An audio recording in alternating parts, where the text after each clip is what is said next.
Nathan Cole learned very early that silence could hurt more than insults. If you've ever sat at a dinner table feeling invisible while someone else received all the love, hit that subscribe button right now and stay until the end, because this story is about to turn into something nobody saw coming. In the Cole family, success was treated like royalty. Expensive watches, Ivy League diplomas, luxury vacations, and private clubs were the only things that mattered. And Nathan never fit into that world. His older brother Damien was everything their parents wanted.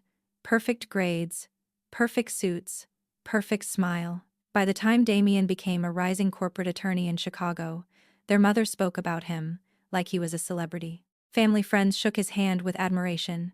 Business executives invited him onto golf courses and into private lounges.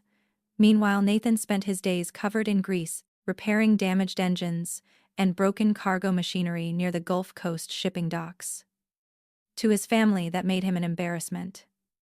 Every holiday dinner followed the same painful pattern. Damien would walk in wearing a tailored designer coat while their parents practically glowed with pride. Then someone would ask Nathan about his life. And before he could even answer, his father would laugh and say Nathan still fixes broken machines for a living. The table always chuckled politely after that. Nathan learned to force a smile even when his chest burned with humiliation.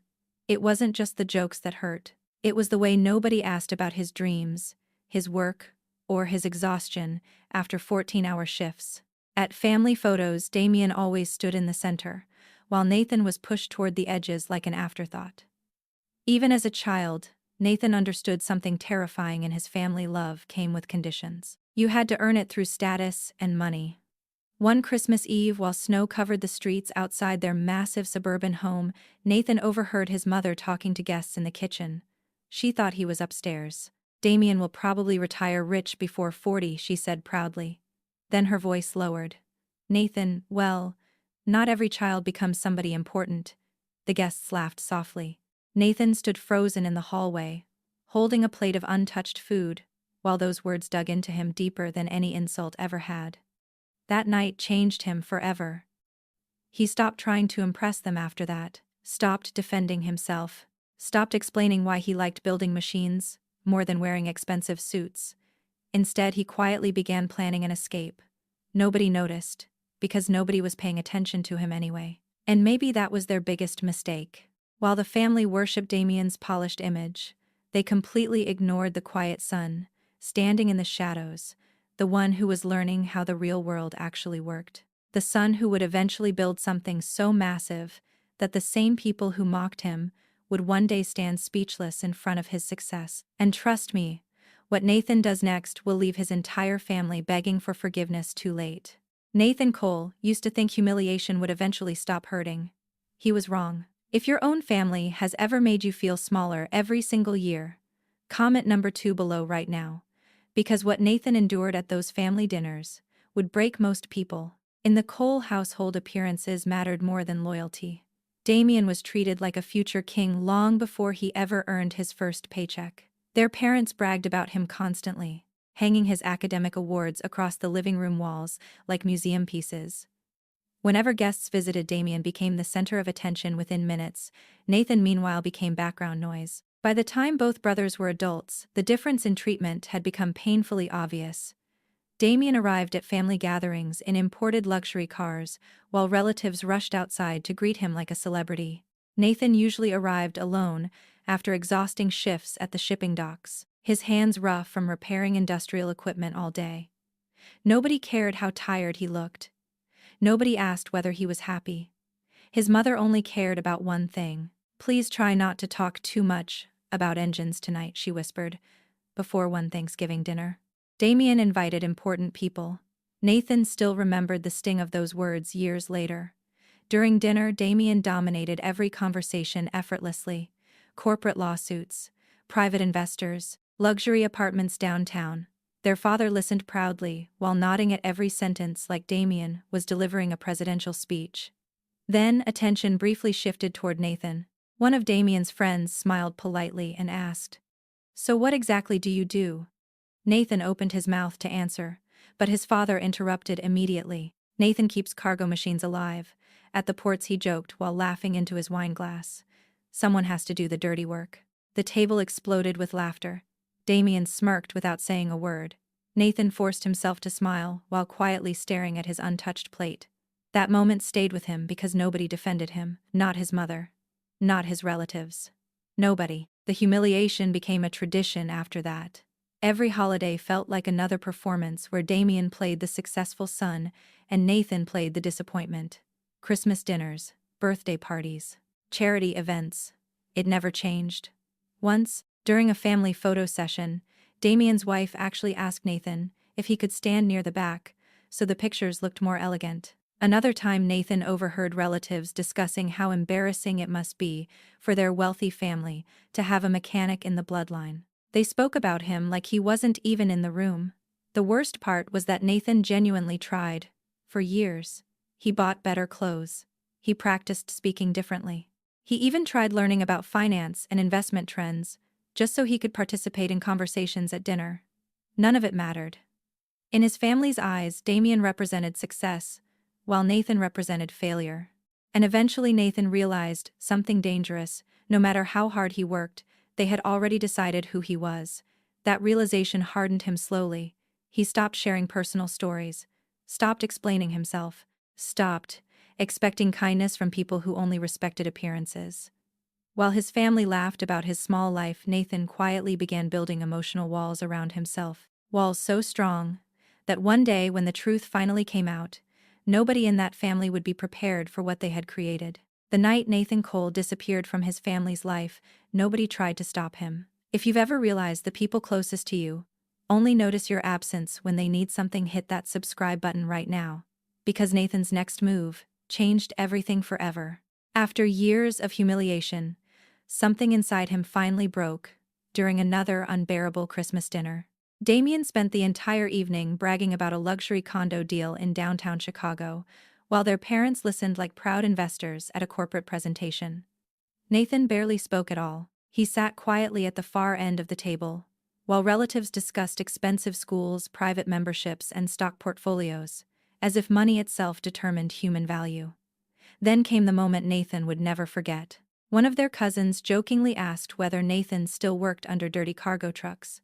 Before he could answer, Damien laughed and raised his wineglass. Somebody has to keep the engines running, while the rest of us build actual careers. The room exploded with laughter again. Even Nathan's mother smiled. That was the exact second something inside him went cold. Later that night, while the family continued drinking and celebrating downstairs, Nathan packed a single duffel bag in silence. No dramatic speech, no goodbye letter, no confrontation. Deep down, he already understood the truth. Nobody in that house would chase after him anyway. Before sunrise, he drove south through freezing rain with less than $5,000 in savings and no real plan, except one simple promise to himself: he would never beg for their respect again. For months, Nathan worked brutal jobs across shipping yards and industrial repair sites along the Gulf Coast. 12-hour shifts became normal. Sometimes he slept inside his truck because motel rooms cost too much.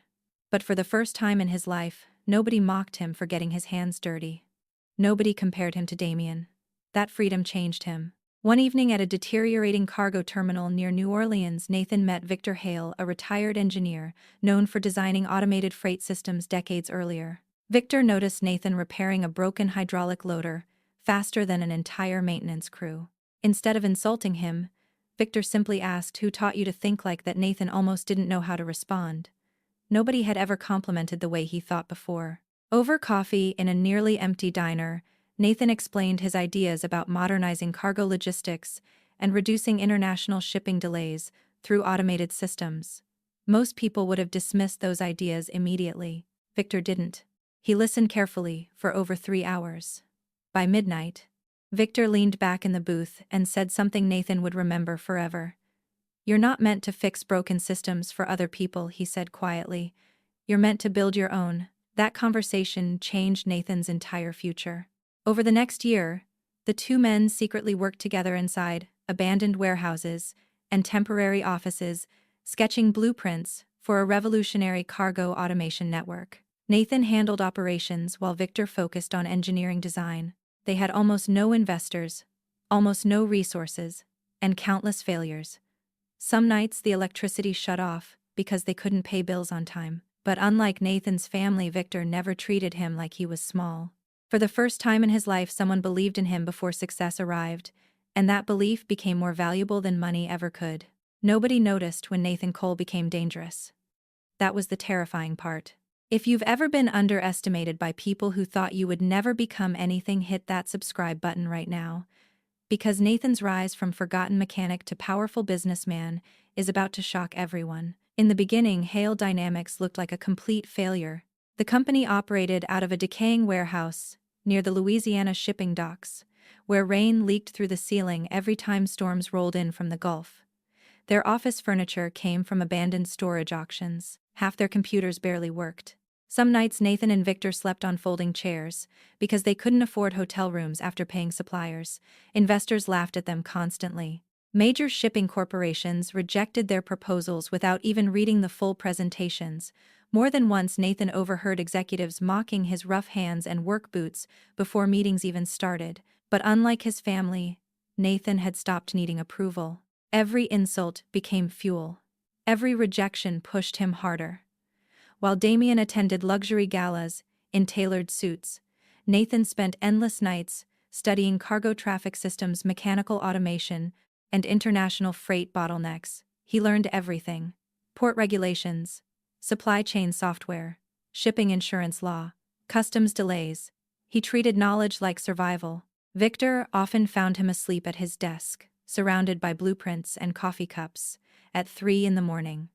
Slowly, the impossible began happening. Hale Dynamics developed a prototype cargo routing system that reduced loading delays by nearly 40% at a small regional shipping terminal. Nobody believed the numbers at first.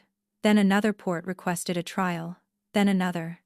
Within 2 years, shipping companies that once ignored Nathan were suddenly calling him directly. Investors who laughed at his ideas now begged for meetings. Nathan stayed quiet through all of it. He never posted success online, never gave interviews, never contacted his family.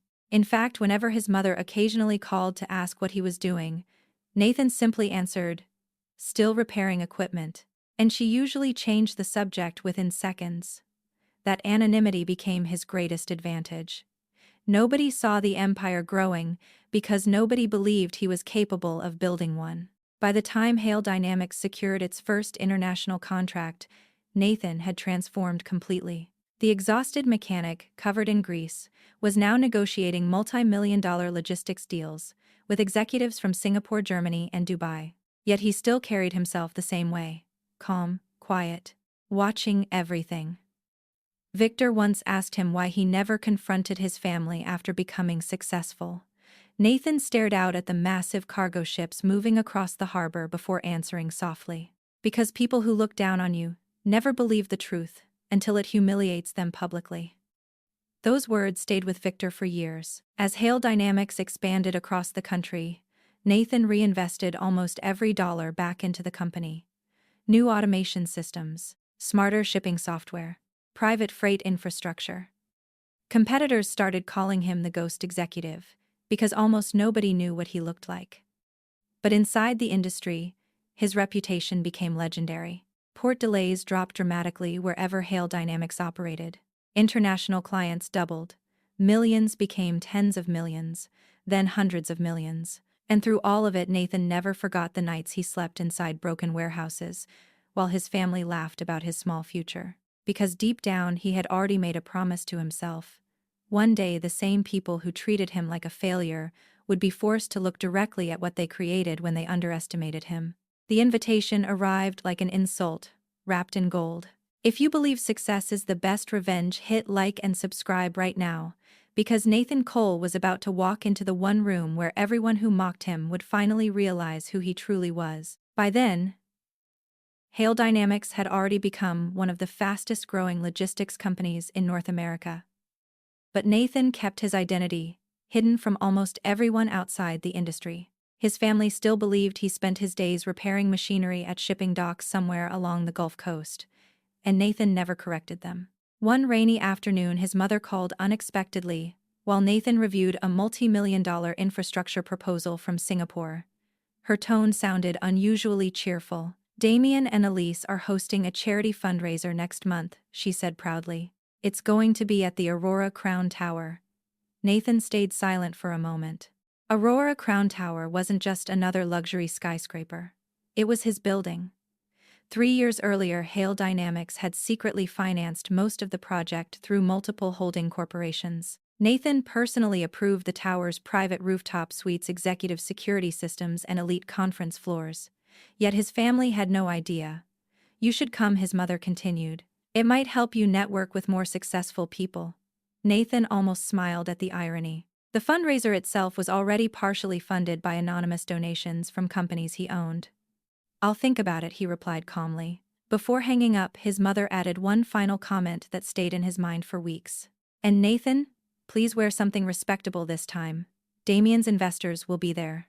The night of the fundraiser arrived cold and stormy. Luxury cars lined the entrance of Aurora Crown Tower, while photographers captured celebrities, politicians, and wealthy executives stepping onto the red carpet. Inside the ballroom, crystal chandeliers reflected across marble floors, while a live orchestra played softly near the stage. Damien stood at the center of it all, in a custom black tuxedo, shaking hands, and smiling confidently beside his wife Elise. Nathan entered quietly through the main lobby, wearing a simple charcoal suit with no designer logos, no expensive jewelry, nothing flashy at all. Yet several security staff immediately recognized him and subtly straightened their posture as he passed. Nathan ignored it. He wasn't there for attention. He was there to watch. The moment Damien spotted him, his expression tightened.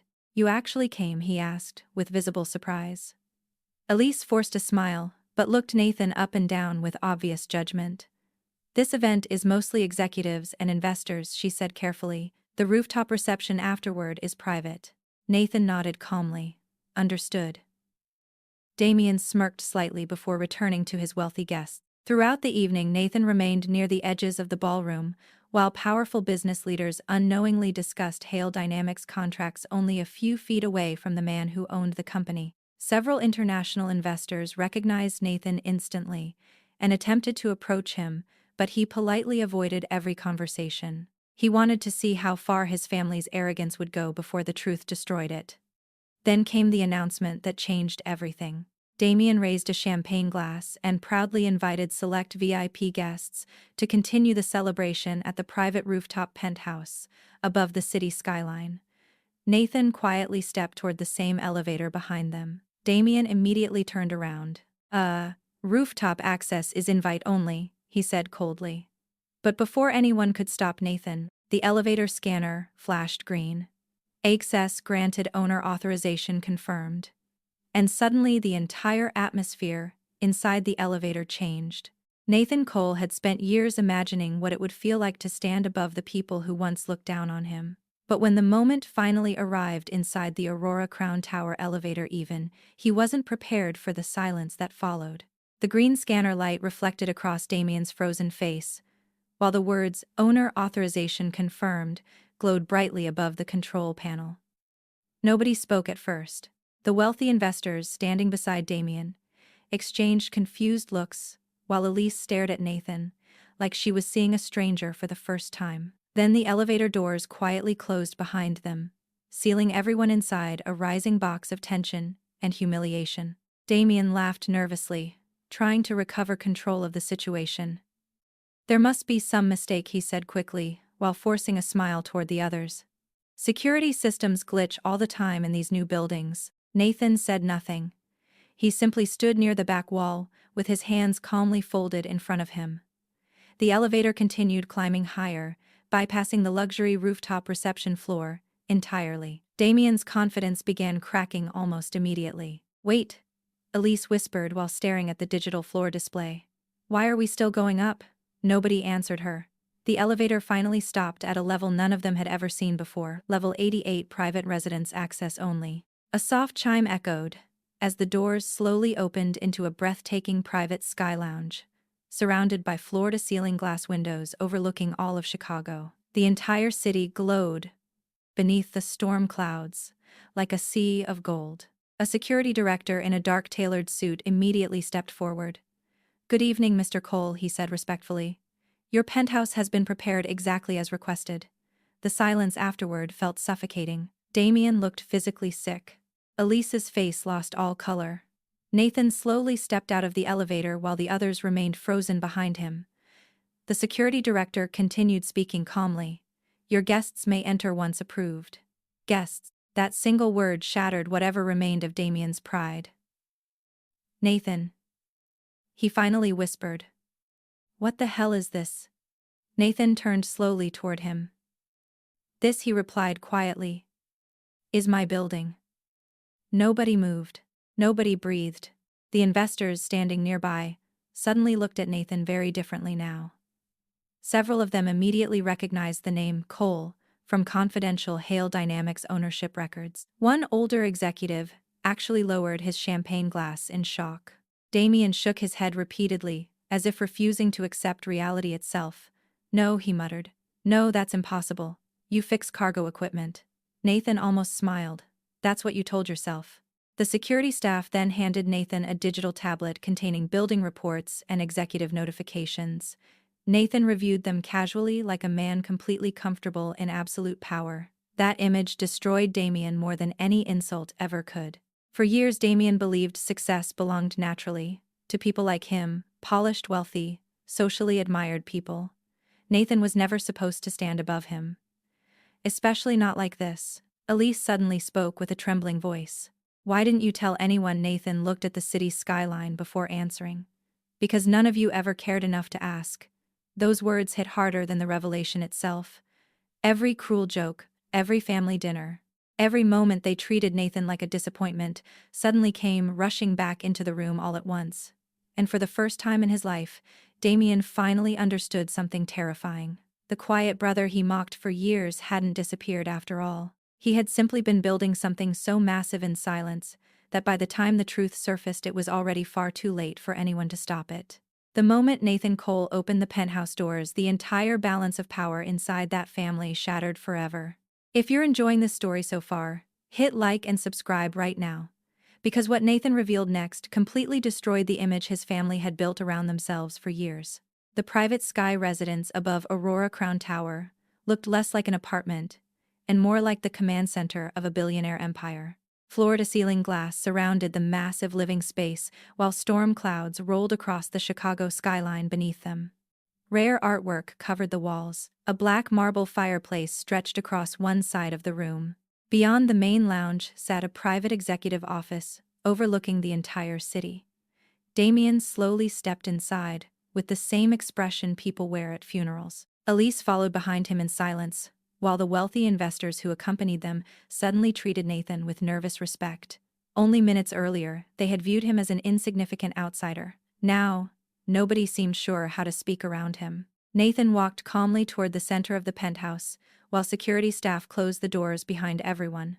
Then, without saying a word, he placed the digital tablet onto the glass conference table. Financial reports immediately illuminated across the screen: Hale Dynamics ownership structures, international contracts, real estate acquisitions, offshore investment holdings. The room became completely silent, except for the distant sound of thunder outside. Damien stared at the numbers in disbelief. This can't be real, he whispered. Nathan looked directly at him. Everything you spent years pretending to be, he said quietly, I built while you were laughing at me. Elise slowly lowered herself into a chair, as if her legs no longer worked properly. One of the investors nervously adjusted his tie before finally speaking. Mr. Cole, are you saying you own Hale Dynamics? Nathan nodded once. The reaction was immediate. Several guests exchanged shocked looks, because Hale Dynamics had quietly become one of the most powerful logistics corporations in the world. Entire shipping routes depended on its infrastructure systems. Governments negotiated with them. International ports competed for their contracts. And somehow the man controlling all of it had been standing ignored in the corner of a ballroom only an hour earlier. Damien's breathing became uneven. No, he muttered again. You repair machinery. That's what you do. Nathan almost laughed this time. I did repair machinery, he replied calmly. Then I learned how to build systems bigger than the people who looked down on me. He tapped the tablet screen again. New files appeared instantly. Forbes magazine features, international business awards, private ownership documents connected to Aurora Crown Tower. Nathan's net worth alone exceeded $90 million, not including hidden corporate assets. Elise covered her mouth in complete shock. Damien looked physically unable to process what he was seeing. For years he had measured human worth through wealth and status. But now the one person he considered beneath him had surpassed him in every possible way, without saying a word. Nathan slowly walked toward the massive glass windows overlooking the city lights below. "Do you know the funniest part?" he asked quietly without turning around. Nobody answered. "I kept waiting for one of you to ask how my life was actually going." His voice remained calm, but every word cut through the room like glass. "Not once did any of you care enough to find out." The silence afterward felt unbearable. Because deep down everyone in that room suddenly understood the same horrifying truth. Nathan hadn't hidden his success from them. They simply never valued him enough to notice it. Nathan Cole could have stopped after revealing his fortune. But money was never the real reason he stayed silent for all those years. If you think betrayal hurts more when it comes from family, comment number 8 below right now. Because what Nathan exposed next destroyed far more than Damien's reputation. The atmosphere inside the penthouse had already become unbearably tense. Damien sat frozen near the conference table, while Elise avoided eye contact completely. The investors who once admired Damien now focused entirely on Nathan, waiting to hear what he would say next. Outside the glass walls, lightning flashed across the Chicago skyline, while thunder rolled through the distance like a warning. Nathan slowly returned to the conference table and tapped the digital screen again. New files appeared immediately. Bank transfers, offshore account summaries, charity donation records. Damien frowned in confusion at first. Then his face lost all color. "Nathan," he whispered carefully. "What is this?" Nathan didn't answer right away. Instead, he calmly opened another document, showing financial movements tied to several nonprofit organizations Damien publicly represented. Millions of dollars had quietly disappeared over several years through shell corporations connected to foreign investment accounts. One investor stepped closer to the screen with growing concern. "These transaction codes," he muttered. "They're fraudulent transfers." Damien immediately stood up. "This is ridiculous," he snapped loudly. "You don't know what you're looking at." But Nathan remained perfectly calm. "Actually," he replied softly, "federal investigators understood it very clearly." The room went silent again. Elise turned toward Damien in horror. "What does he mean?" she asked with a trembling voice.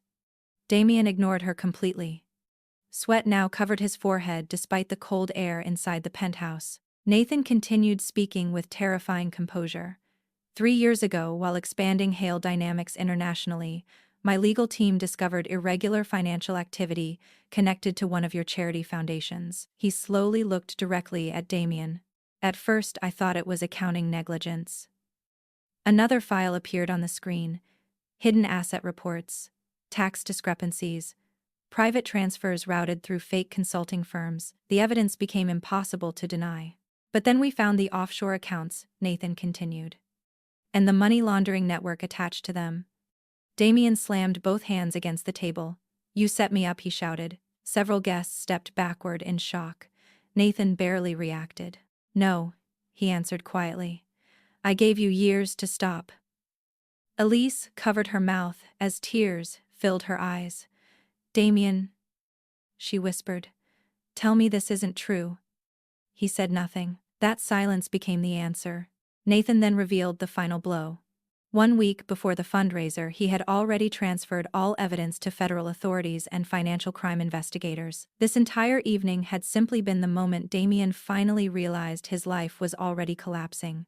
Almost on cue, a soft knock echoed through the penthouse entrance. Everyone turned toward the door. 2 federal agents stepped inside alongside building security personnel. The sight alone drained whatever confidence Damien still had left. Damien Cole, one of the agents, announced calmly, "We need you to come with us." Elise began crying openly. Investors stared in disbelief. Nathan simply stood near the windows, overlooking the city, while years of lies finally shattered behind him. Damien looked at his younger brother, one last time, with pure disbelief in his eyes. "Why would you do this to family?" he asked weakly. Nathan's expression never changed. "Family," he repeated quietly. "You stopped treating me like family a very long time ago," and in that moment, Damien finally understood the most painful truth of all. Nathan hadn't destroyed him out of revenge. Damien had destroyed himself years earlier. Nathan had simply refused to protect him anymore. The most painful part of success is realizing some people only respect you after you no longer need them. If you followed Nathan Cole's journey this far, hit like and subscribe right now, because the final chapter of this story proves that true victory is not revenge, it's freedom. The fallout from Damien's arrest spread across Chicago within hours. News outlets exploded with headlines about financial fraud, charity embezzlement, and federal investigations tied to elite nonprofit organizations. Photos of Damien being escorted out of Aurora Crown Tower appeared everywhere online before sunrise. His law firm immediately suspended him. Investors vanished overnight. Charity boards publicly removed his name from every organization connected to the scandal. Elise disappeared from public events completely after reporters began surrounding their home daily. For the first time in his life, Damien understood what it felt like to lose everything people once admired him for. Meanwhile, Nathan returned to work the very next morning as if none of it had happened. No press conference, no social media posts, no interviews celebrating Damien's downfall. He simply walked back into Hale Dynamics headquarters and continued reviewing shipping contracts and infrastructure expansion plans. That confused many people. Some executives expected Nathan to enjoy the humiliation publicly after everything his family had done to him. But Victor Hale understood the truth immediately. One evening, while the two men stood overlooking cargo ships moving through a private terminal in Louisiana, Victor quietly asked, "Do you feel better?" Now Nathan remained silent for several seconds before answering honestly, "Not really." Victor looked surprised. Nathan stared toward the dark ocean horizon. "Because this was never about destroying Damien," he explained calmly. "I already escaped years ago." That realization changed everything. Nathan finally understood that revenge could never heal the damage caused by years of rejection and emotional neglect. Money couldn't erase childhood humiliation. Success couldn't rewrite painful memories. And public humiliation would never magically transform toxic people into loving family members. Several weeks later, Nathan's mother requested a private meeting. She arrived alone at a quiet restaurant near the Chicago River, looking older and more exhausted than Nathan had ever seen her before. The moment she sat down, tears filled her eyes. "We failed you," she whispered. Nathan said nothing. She continued crying softly while admitting how blindly the family had worshipped status, wealth, and appearances for years. "We spent so much time celebrating Damien," she said shakily, "that we never saw what kind of man you were becoming." For the first time in decades, Nathan finally heard genuine regret in her voice. But something inside him had already changed permanently. He no longer felt anger toward them anymore. Only distance. "I forgive you," Nathan said quietly. His mother immediately looked relieved until he continued speaking. "But forgiveness doesn't rebuild trust." Those words broke her completely. Nathan eventually paid for her meal, stood up calmly, and walked away without looking back. And strangely, for the first time in his entire life, he felt free. Not because he was richer than Damien, not because he owned skyscrapers or companies, but because he no longer needed approval from people who never truly valued him. Years later, Nathan became internationally respected as one of the most influential figures in modern logistics infrastructure. But privately, the thing he remained most proud of wasn't his fortune. It was the peaceful life he built far away from toxic expectations, cruel comparisons, and conditional love. Because in the end, Nathan discovered something far more valuable than revenge.